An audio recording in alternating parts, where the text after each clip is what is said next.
வணக்கம். இது தமிழ் குரலின் சிறப்பு நேர்காணல். இன்றைக்கு நம்மோடு இணைந்திருக்கிறவர் மரியாதைக்குரிய மூத்த பத்திரிகையாளர், அரசியல் திறனாய்வாளர் மற்றும் வழக்கறிஞர் ஐயா முனைவர் தரா ஷியாம் அவர்கள். சார் வணக்கம் சார். வணக்கம் மேடம். இப்ப அண்ணாமலை அவர்கள் திடீர்னு சில கருத்துக்கள் எல்லாம் சொல்றாரு. திமுக வலுவா இருக்கிற மாதிரி தான் தெரியுது. கூட்டணியோட சேர்த்து எதிரான ஒரு அலை ஆன்டி இன்கம்பன்சி ஒன்றும் பெரிய அளவுக்கு ஆட்சியை மாற்றணுங்கிற மாதிரிலாம் இருப்பதாக தெரியல. நான் பிரச்சாரம் பண்ணுவேன்னா போட்டியிடுவேனான்னு கட்சி தான் முடிவு பண்ணணும்னு பேசியிருக்காரு. திமுக எதிர்ப்புல மிக காத்திரமாக எனி பப்ளிசிட்டி இஸ் குட் பப்ளிசிட்டின்னு இருந்த அண்ணாமலை இப்படி ஒரு டிராஸ்டிக்கா மாறுவது அப்படிங்கிறத எப்படி பாக்குறீங்க சார்? யூனியன்ல அது ஒரு செய்தி போட்டிருந்தாங்க. என்னன்னா, பிஜேபி மாஜி ஒருவர் வந்து ஒரு பெரிய அளவுக்கான நில பரிவர்த்தனை பண்ணியிருக்காரு.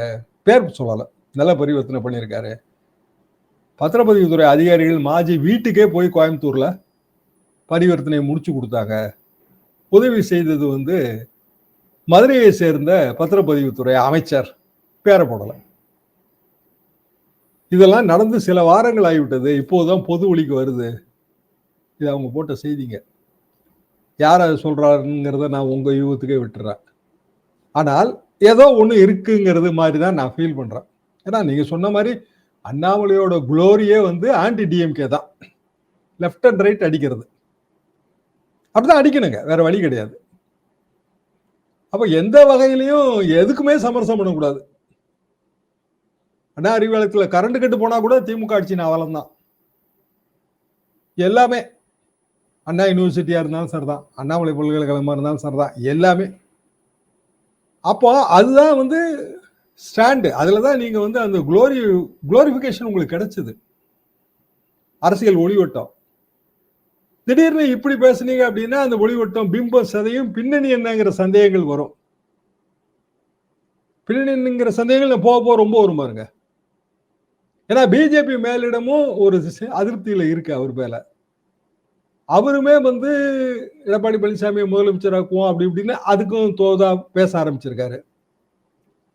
டக்குன்னு வந்து அண்ணாமலை வேற நடவடிக்கை எடுக்கிறதுக்கு அவர்கிட்ட ஒன்றும் பதவி இல்லை. பதவி பறிப்பு பண்றதுக்கு அவர் பிஜேபியில இன்னைய தேதிக்கு ஆர்டினரி ஒர்க்கர், அப்புறம் தேசிய பொதுக்குழுவோ அது ஏதோ ஒரு 100கணக்கான பேர் இருக்கிற ஒரு போஸ்ட்ல அவருக்கும் ஒண்ணு கொடுத்து வச்சிருக்காங்க. அவ்வளவுதான். தமிழ்நாட்டுல இருந்து 39 பேர்ல அவரும் ஒருத்தர். ஆமா, ஆல் இண்டியா லெவல்ல ஆயிரக்கணக்கான பேர் இருப்பாங்கன்னு நினைக்கிறேன். ஸோ அது வந்து ஒரு பெரிய போஸ்டிங்கா தெரியல. அப்ப அண்ணாமலை தனக்கான வாய்ப்பை கண்டிப்பாக டெல்லியில தேடி இருப்பாரு. ஒன்றும் அதுக்கு கிரீன் சிக்னல் வந்த மாதிரியும் தெரியல. அப்போ அமித்ஷா பெரிய தேர்தல் விற்பனர், அவர் வியூகம் வகுத்தால் கரிகாலன் வைத்த குறி தப்பவே தப்பாது, தப்புமே ஆனால் கரிகாலன் குறி வைக்க மாட்டான்னு மறுபயோகி படம் நினைக்க எம்ஜிஆர் வசனம் ஒன்று வருவேன். கரிகாலன் வைத்த குறி தப்பவே தப்பாது, தப்புமே ஆனால் கரிகாலன் குறி வைக்க மாட்டான். அப்போ தப்புன்னு தெரிஞ்சா குறி வைக்க மாட்டாங்கல்ல. இது இப்படியே அமித்ஷா வைத்த குறி தப்பவே தப்பாது அப்படின்னு பேசுறாங்க. இங்க பார்த்தா எல்லாமே தப்பு கணக்காவே தொடர்ந்து வந்துகிட்டே இருக்கு. இன்னைக்கு செங்கோட்டையன் வீட்டில் இன்னைக்கு ஆதரவாளர்கள்லாம் சாரியாக வந்து ஆலோசனை. இப்போ அவரு இன்னும் சொல்லிட்டே இருப்பார். அவருக்கு வந்து இப்போ நல்ல ஒரு திடீர் புகழ் நிறைய கிடைக்கும். மீடியா போட்டி போட்டுட்டு கவர் பண்ணுது. அப்போ ஒரு பிரேக்கிங் நியூஸ் அதெல்லாம் வரும்போது செங்கோட்டையன் சொல்றதுக்கு சௌரியமா இருக்கு. அப்போ அவரு கிடைச்சிக்கிட்டே இருக்கும். இப்போ அப்படியான ஒரு பிரேக்கிங் நியூஸ் நாயகனா இப்போ எடப்பாடி பழனிசாமியோட டூரே வந்து கொஞ்சம் பின்னாடி போயிடுச்சுங்களே. ஜிஎஸ்டி ரிஃபார்மே பின்னாடி போயிடுச்சுங்க தமிழ்நாட்டில். அது ஒரு முக்கியமான ஸ்டெப்பு. ஆக்சுவலா ரிஃபார்ம் பேர்ல பல குறைகள் இருக்கலாம், ஆனால் முக்கியமான ஸ்டெப்பு அது கொஞ்சம் பின்னுக்கு தள்ளப்பட்டு விட்டது.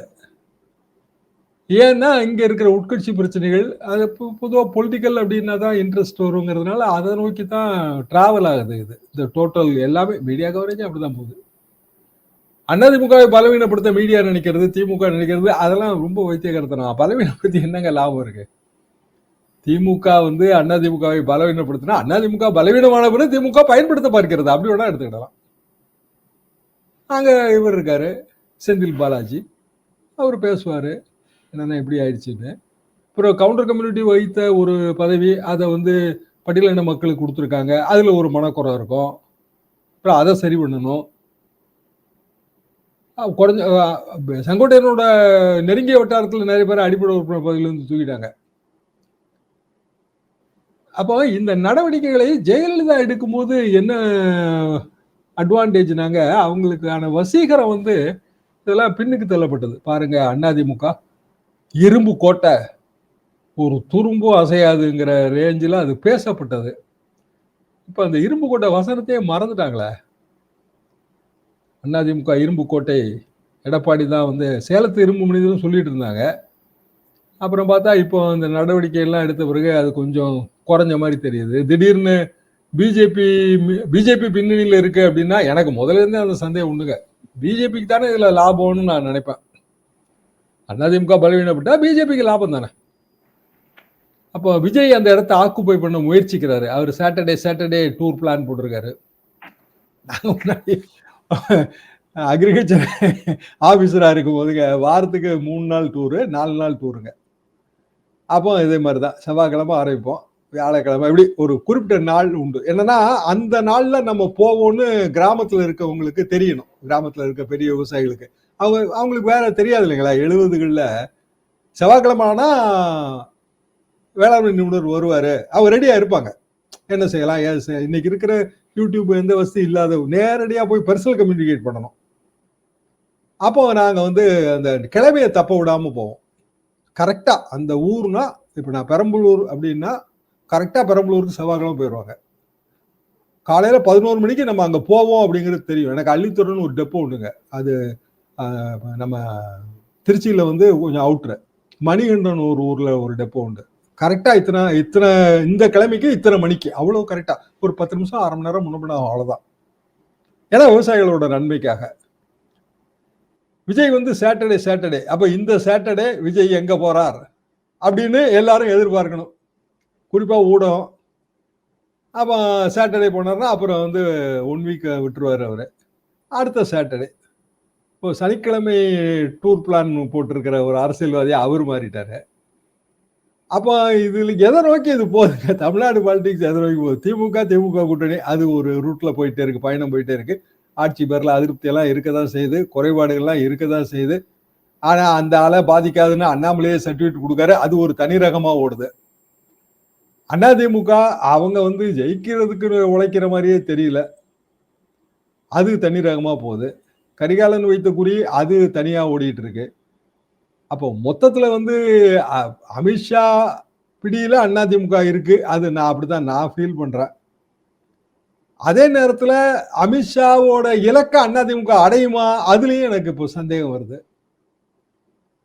விஜய் டூரு அதுக்கு பாத்தீங்கன்னா மழை காலத்துல போய் மாட்டோம். அப்போ அந்த சனிக்கிழமை என்ன பண்ணுவான்னு தெரியல. இயற்கைக்கே ஆணையை போட்டுற வேண்டியதான், சனிக்கிழமை ஆனா மழை பெய்யாதே அப்படித்தானே போடணும், வேற வழி இல்லைங்களா. நீங்க சனிக்கிழமை பிக்ஸ் பண்ணிருவீங்க, எங்க வெள்ளிக்கிழமை இல்ல வியாழக்கிழமை ரெட் அலர்ட் விழுந்துரும். அப்ப என்ன பண்ணுவீங்க? இது என்ன பிளான்ங்கிறத எனக்கு அது நம்ம வந்துங்க பலதரப்பட்ட திட்டங்களோட அணுகணும். முதல்ல என்ன சொன்னாங்கன்னா செங்கோட்டையன் டூர் பிளான் எக்ஸ்பர்ட், விஜய்க்கு வந்து அவர் தான் வந்து டூர் பிளான் ஆலோசகரா போக போறாங்க. இங்க ஆளாளுக்கு ஒண்ணு சொல்றாங்க.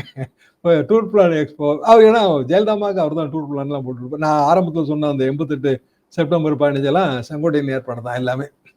நூக்கன் கார்னர் அவருக்கு அத்துப்படி. கடைசியில பார்த்தா இப்ப அப்படின்னு தெரியல. அப்போ தமிழ்நாடு பாலிடிக்ஸ்ல பல தலைவர்கள் அவங்கவுங்க தனித்தனி ரூட்ல பிச்சுக்கிட்டு போறாங்க.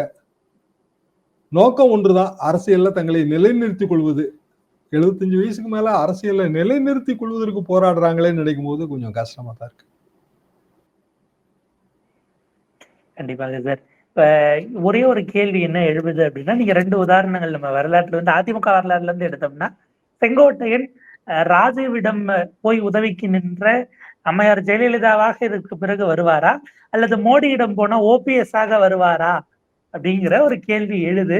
இதுல எதற்கான வாய்ப்பு இருக்கிறது? ஏன்னா அதற்கு பிறகு நீங்க பிஜேபியோட அந்த ரேப்போர்ட்டே டிஸ்டர்ப் ஆகும்ல சார். அதிமுக தொண்டர்கள் அதான் நான் ஆரம்பத்துல சொன்னேன். திருப்பியும் மீண்டும் அதே கூட்டணிக்கு போறதுக்கு அதிமுக தயங்கினதே இல்லை. மூப்பனாரை முதல்வராக்கும்னு சொல்லி அவ்வளவு தூரம் ஏச்சு பேச்சு எல்லாம் ஓடிச்சுங்க. 89 ஆரம்பம் தேர்தல், ஒரு சில மாதங்கள்ல பாராளுமன்ற தேர்தல் வரும்போது எல்லாமே மாறிடுச்சு. காங்கிரஸ் கட்சிக்கு எந்த விதமான கூச்ச நாச்சமும் கிடையாது. இருந்த மூப்பனாரை தூக்கிட்டு வாழப்பாடியாரை கொண்டு வந்தாங்க. அவங்க அதிமுகவுக்கும் கூட்டணி சேர்றதுல எந்த கூச்ச நாச்சமும் கிடையாது, சேர்ந்தாச்சு. இது அரசியல் நீங்க தொடர்ந்து பார்க்கலாம். ஒண்ணுமே இல்லை, திமுக காங்கிரஸ் கூட்டணி அது எவ்வளவு தூரம் கலைஞர் வந்து கூடா நட்பு கேடாகி முடியும்னு சொன்னாரு. எல்லாரும் எல்லாத்துக்கும் தெரிஞ்சதுதான். என்னைக்குமே ஒட்டும் கிடையாது, உறவும் கிடையாது. தீர்மானமே போட்டுச்சு திமுக. அப்புறம் காங்கிரஸோட ஏன் சேர்ந்தாங்க? அதிமுகவும் அப்படிதான். ஸோ அதுல இப்படியான ஃபியூச்சரிஸ்டிக் அப்ரோச் எல்லாம் எப்பவுமே கிடையாது. அந்தந்த தேர்தலுக்கு எடுக்கிற முடிவு தான். அப்போ திருப்பி செங்கோட்டையனை சேர்த்துக்க மாட்டாங்களான்னா சேர்த்துக்குவாங்க. அதுல ஒண்ணும் இல்லை. நமக்கு தேவை இப்படி இருந்தா தான் வரும் அப்படின்னா எப்படி எஸ்டிஎஸ் எம்ஜிஆர் சேர்த்துக்கிட்டாரோ அது இல்ல காளிமுத்தன் ஜெயலலிதா அம்மா சமரசப்படுத்துறாங்களோ அப்படி செங்கோட்டையனையும் சேர்த்துக்குவாங்க. அரசியல் அப்படித்தானே. நமக்கு தேவைன்னா ஆட்டோமேட்டிக்கா நம்ம இறங்கி தான் போவோம். அப்போ எதுவுமே இதுல வந்து முற்றான முடிவு இல்லை. இல்ல இன்னும் அடுத்த 10 வருஷத்துக்கு இப்படிதான் போகும்லாம் நம்ம அப்படியெல்லாம் கணிக்க முடியாது. 2026 தேர்தலுக்கு என்ன ஆகும்னு வேணா நம்ம பார்க்கலாம். ஏன்னா அது ஒரு ஷார்ட் நோட்டீஸ்ல வருது. இன்னும் கொஞ்ச நாள் தான் இருக்கு, சில மாதங்கள் தான் இருக்கு. 2026 தேர்தலில் இப்படியான அதிமுக பாரதிய ஜனதா கூட்டணியில் இப்படியான குழப்பங்கள் நீடிப்பது என்பது ஒண்ணு விஜய்க்கு ஒரு சந்தோஷத்தை கொடுக்கும், அவருக்கான ஒரு ஓட்டு வங்கி கூடும். விஜய் அணியில புதிய கட்சிகள் சேருவதற்கு அதுக்கு ஒரு வழி பிறக்கும். இது ஒண்ணு.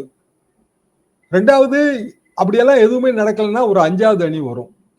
இப்ப டாக்டர் ராமதாஸ் என்ன பண்ண போறாரு நமக்கு தெரியாது. 5வது அணியை நோக்கி தான் அது போகுது, டிராவல் ஆகுது. ஏன்னா அவர் 40 சீட்டோ 30 சீட்டோ திமுக அணியில் கொடுக்க வழி கிடையாது.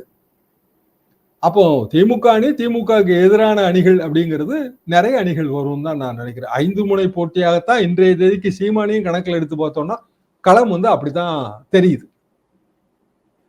மிக நிச்சயமாக சார். அந்த 5வது அணி எவ்வளவுக்கு எவ்வளவு வாக்கு வாங்குதோ அவ்வளவுக்கு அவ்வளோ முதல் மற்றும் 2ஆம் அணிக்கான அந்த டிஃபரன்ஸ்ங்கிறது கூட கூட எண்ணிக்கை அப்படிங்கிறது சீட்டுங்கிறதும் 10% டிஃபரன்ஸ் எல்லாம் வந்துச்சு அப்படின்னா முதல் அணி வந்து 200 இடம் பிடிச்சிடும்.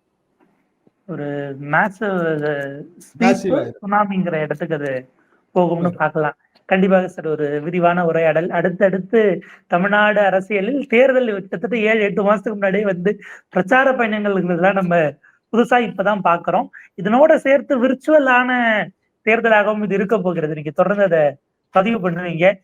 சனிக்கிழமை வீக்கெண்ட் பாலிட்டிஷியன், பார்ட் டைம் பாலிட்டிஷியனாக கமல் இருந்தார், வீக்கெண்ட் பாலிட்டிஷியனாக விஜய் வருகிறார். எப்படி இந்த ஸ்பெகுலேஷன்ஸ் போகிறது, அடுத்தடுத்த திருப்பங்கள்? ஏன்னா ரொம்ப நாளைக்கு பிறகு நியூஸ் சேனல்ல இப்ப நாளா கட்டம் போட்டு ஒரு பக்கமும் ஒவ்வொரு இடத்துல இருந்து வீடியோ போடக்கூடிய சூழல் வந்திருக்கு அப்படிங்கிறதையும் பார்க்க வேண்டியிருக்கு. மேற்கொண்டு இது எப்படி பயணிக்குதுன்னு பார்த்துட்டு இன்னொரு முறை தொடர்ந்து உரையாடலாம். உங்க நேரத்துக்கு பொறுத்தவரைக்கும் மிக நன்றி சார்.